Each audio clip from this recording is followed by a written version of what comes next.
They were laughing so hard that one of them nearly knocked over his drink. I heard it from the hallway outside the back office of Hartwell Steakhouse, where my family had reserved the private dining room for my son's rehearsal dinner. I had stepped away from the table to take a call from my accountant. Nothing urgent, just a question about the quarterly filing for my lumber business. I was walking back when I heard the voices. Two men, talking low, but not low enough. "She has no idea," one of them said. And then a laugh. "She thinks he loves her. It's almost sad." That was a different voice. Younger, a little drunk, and then the first voice. Again my future son-in-law's voice. I recognized it immediately. "The property alone is worth $2.4 million. Once we're married, I give it 6 months, maybe 8. Then she signs, and we're done." More laughter. I stood there in that hallway with my phone still warm in my hand, and I did not move for a very long time. My name is Gerald. I am 63 years old. I spent 31 years building a timber and land management company in northern Oregon, mostly in the Willamette Valley. My wife, Carol, passed away 11 years ago from a stroke. She was 54. We had 2 children together, our son, Thomas, and our daughter, Melissa. Melissa is 31. She has her mother's eyes and her mother's stubbornness, which I mean entirely as a compliment. She graduated from the University of Oregon, came back to help me run the business for a few years, then went out on her own and started a landscape architecture firm in Portland. She has done well. She is the kind of person who plans everything down to the last detail, who keeps a paper calendar on her desk even though she has every app you can imagine on her phone, who calls me every Sunday morning without fail. She had been dating a man named Brandon for about 14 months when she told me she was engaged. I want to be fair here. When I first met Brandon, I did not dislike him. He was polished, 40 years old, well-dressed, said all the right things. He told me he worked in commercial real estate development, that he had projects underway in Bend and in Eugene. He shook my hand firmly and looked me in the eye. He brought a good bottle of wine the first time he came to dinner. Melissa was happy in a way I had not seen her be happy in years. After a difficult breakup in her late 20s, she had become guarded, careful. To see her laughing easily, reaching over to touch this man's arm, telling me about trips they were planning, it meant something to me. I told myself I was being a protective father. I told myself to relax. But there were small things, nothing I could point to exactly. The way he would ask questions about the business that felt like more than casual interest. How many acres total? Is the timber tract under a conservation easement or is it free title? What does your exit plan look like? He framed it as admiration, as getting to know me. I answered his questions. I was friendly. I told myself that a man in real estate development would naturally think this way, would naturally want to understand assets and structures. But I noticed, and then I heard him in that hallway, and I understood what I had been noticing all along. I did not go back into the dining room right away. I walked to the far end of the hall and stood near the emergency exit and breathed through my nose the way my doctor has told me to do when my blood pressure climbs. In, slow. Out, slow. I thought about Melissa in there at that table, probably wondering where I had gone, probably checking her phone. I thought about Carol and what she would have done. Carol would have walked back into that room and looked at Brandon with those calm gray eyes of hers and said something so precise and so measured that he would have understood exactly how much trouble he was in without her raising her voice even slightly. I always said Carol could cut glass with a look. I am not Carol. I am louder and more impulsive, and I have made more mistakes by acting fast than by acting slow. So I made myself wait. I made myself think. I went back inside. I sat down. I smiled at my daughter and told her the accountant call had run long, sorry. I shook Brandon's hand when we said goodnight. I drove home alone and I sat at my kitchen table until 2 in the morning. The next day I called a man named Roy Sutter. Roy and I have known each other for 22 years. He used to be an investigator with the Oregon State Police, Financial Crimes Division. He retired early and went private. He is the kind of man who finds out things that other people have decided you don't need to know. He is not cheap, and I have never cared. I told him what I heard. I told him everything I could remember about Brandon, full name Brandon Keith Alford, age 40, said he lived in a condo in the Pearl District, said he worked for a company called Cascade Summit Development. Roy listened without interrupting. When I finished, he said, "Give me 2 weeks." He called back in 9 days. What Roy found was not a single smoking gun. It was a pattern. And patterns, as Roy explained to me that afternoon on the phone, are often more damning than any one piece of evidence because they show intention rather than accident. Brandon Keith Alford had been engaged before. Twice, to be specific, in the previous 7 years. The first was a woman in Scottsdale, Arizona, a 43-year-old veterinarian who owned her practice outright and had inherited a commercial property from her parents. That engagement ended abruptly about 10 months in. The woman had filed a civil complaint later, withdrawn, alleging that Brandon had pressured her to add him to the deed of her commercial property as a condition of moving forward with the wedding. The second was a woman in Sacramento, a 50-year-old business owner, a chain of 3 dry cleaning shops that had been in her family for decades. That relationship ended after 13 months. No complaint filed. But Roy had spoken to someone who knew her, and the story was almost identical: pressure around property transfer, pressure around jointly held assets, a sudden departure when she pushed back. Cascade Summit Development existed. It was a registered LLC in Oregon. But it had no employees other than Brandon, and no completed projects on record. It had a professional website and a rented office address in Bend that turned out to be a mail forwarding service. Roy also found something more recent. 4 months before Brandon met Melissa, before they were introduced through mutual friends at a gallery opening in Portland, Brandon had attended a charity gala associated with the Oregon Timber Association. My company had been a sponsor of that gala for 6 consecutive years. My name, my company's name, our approximate land holdings, all of that was in the program. He had targeted my daughter deliberately. He had done research. He had positioned himself to meet her. I sat with that information for 3 days before I decided what to do next. During those 3 days, I went to work every morning and I answered my emails, and I had dinner with Thomas and his fiancée, who is a wonderful woman, and who was the reason we were all gathering that week, and I said nothing to anyone. I also called my attorney, a woman named Patricia Hale, who has handled my business affairs for 14 years. I did not tell her everything yet.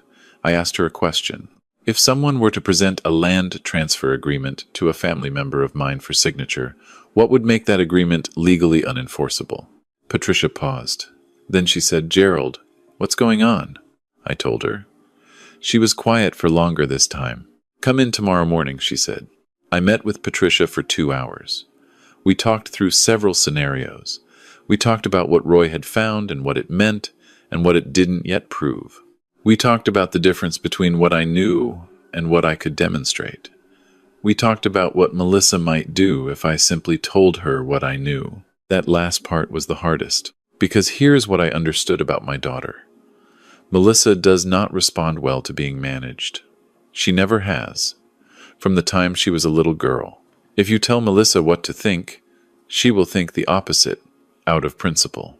If you tell her someone is bad for her, she will defend that person with everything she has. It is the same quality that makes her extraordinary. At her work, she will not be pushed around. She will not be told what to do, but it meant that if I walked into her house and said, "Your fiancé is a con man who researched you before he ever met you," she would not believe me. She would believe him. She would call me overprotective and paranoid, and she would pull further away, and I would lose the ability to help her at all. Patricia and I came up with a different approach. We would give Brandon exactly what he was looking for, or what he thought he was looking for. Here is how it worked. I asked Melissa to come to dinner at my house, just the 2 of us, and I told her that I had been thinking about my estate planning, and that I wanted to walk her through some changes I was considering. This was true. I do review my estate documents every few years, and Melissa was aware of this. She came on a Wednesday evening, and I made her mother's pot roast, which is the one meal I can cook without anything going wrong, and we sat at the kitchen table, and I showed her some documents. I told her I was thinking about transferring a portion of the Eastern Timber Tract, approximately 340 acres, into a family trust that she would co-administer. I told her I was still working through the details with Patricia, but that I wanted her input. I told her I thought it made sense, given that she was getting married and starting a new chapter. Melissa was touched. She asked good questions about the structure. She told me I didn't have to do anything on her account, that she didn't need it. I told her that was exactly why I wanted to do it.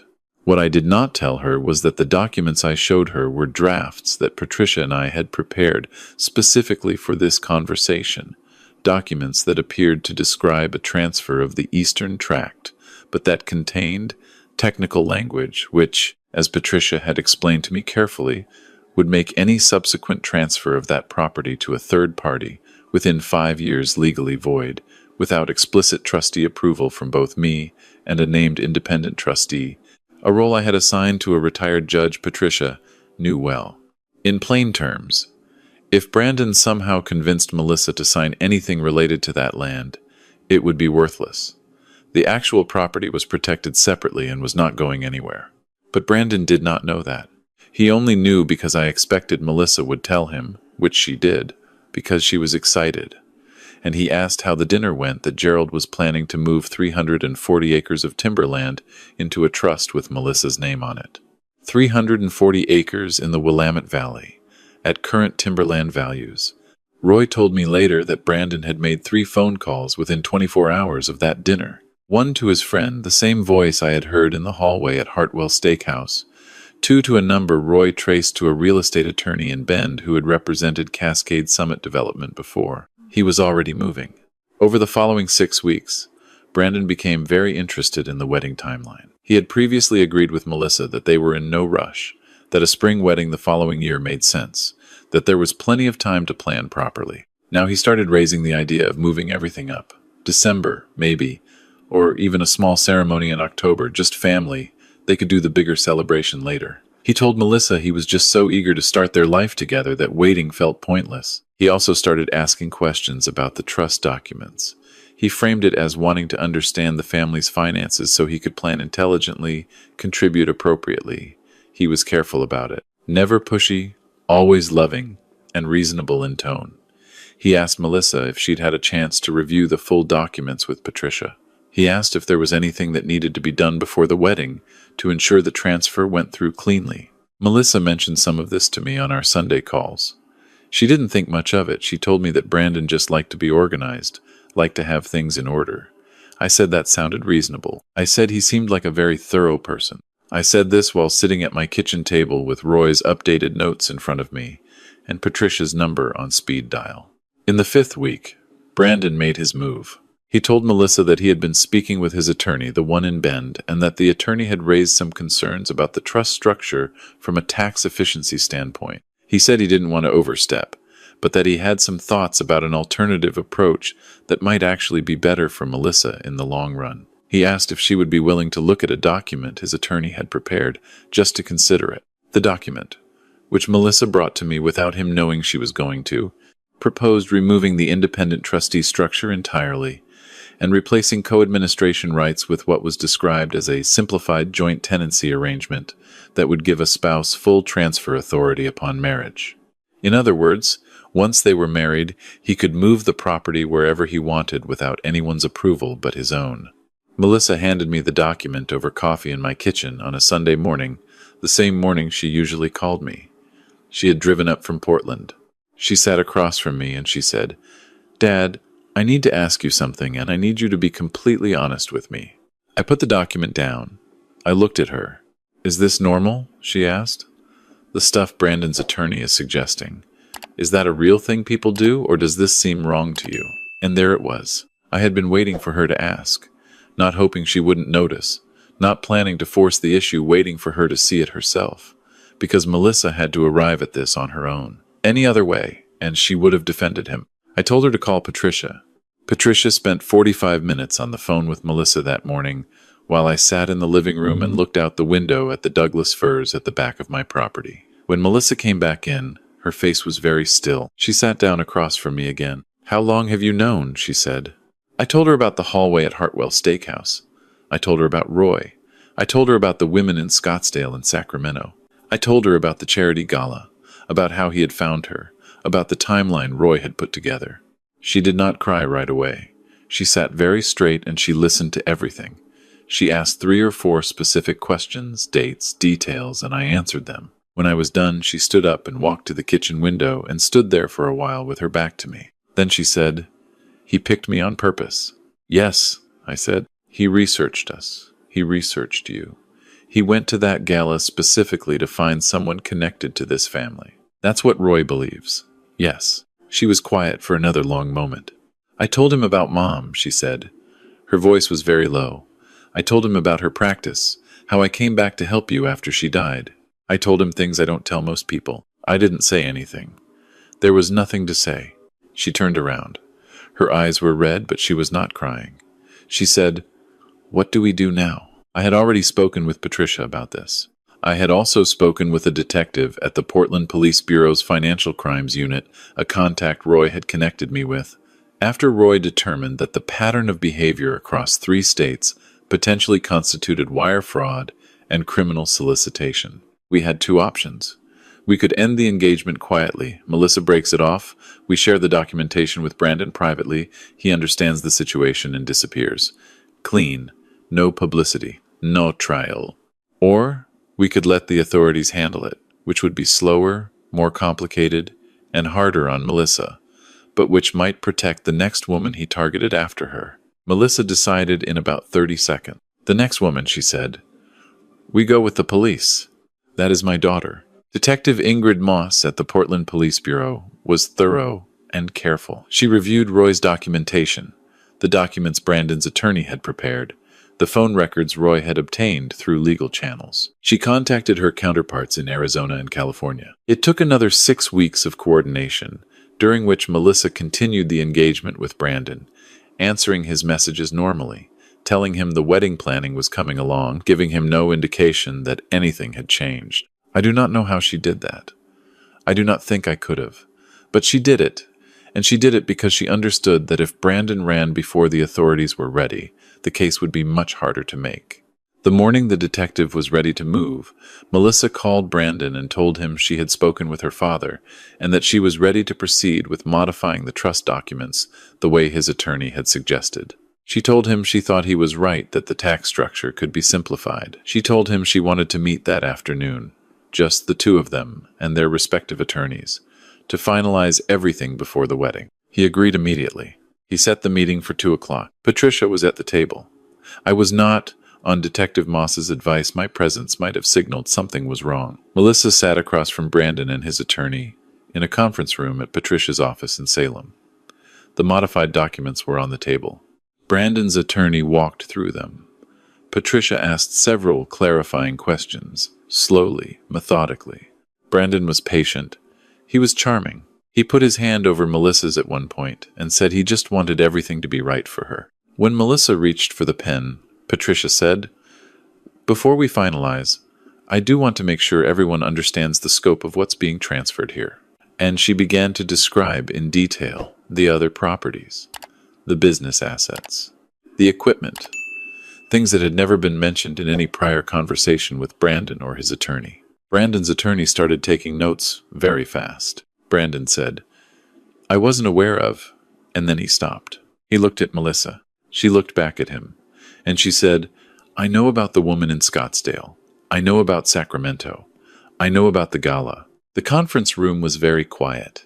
Detective Moss and another officer were in the hallway. They came in about 45 seconds later. I was in the parking lot, sitting in my truck, with the heat running, even though it wasn't particularly cold. Patricia called me when it was done. She said, "It went fine. Melissa is okay." I sat there for a few minutes after I hung up. I watched a sparrow land on the concrete barrier at the edge of the lot, look around at nothing in particular, and fly away. Brandon was charged with criminal solicitation, attempted fraud, and 2 additional counts coordinated with authorities in Arizona and California. His attorney in Bend lost his license pending investigation for his role in preparing the transfer documents. The case took 14 months to fully resolve.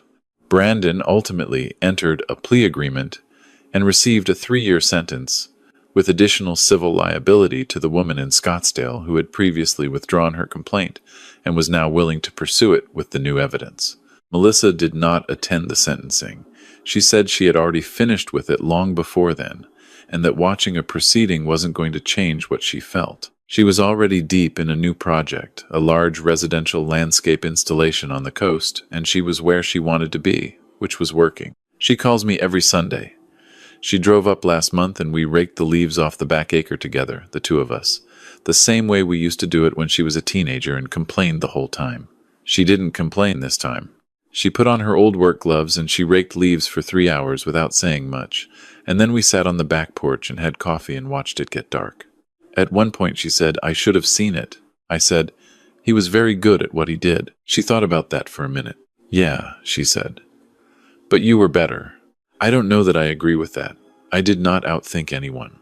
I made one phone call to Roy, and then I waited for my daughter to trust her own instincts, because I knew that was the only thing that was ever going to work. The instincts were hers. The courage was hers. All I did was make sure the door was open when she was ready to walk through it. Carol would have done the same. Probably faster, and with considerably better delivery.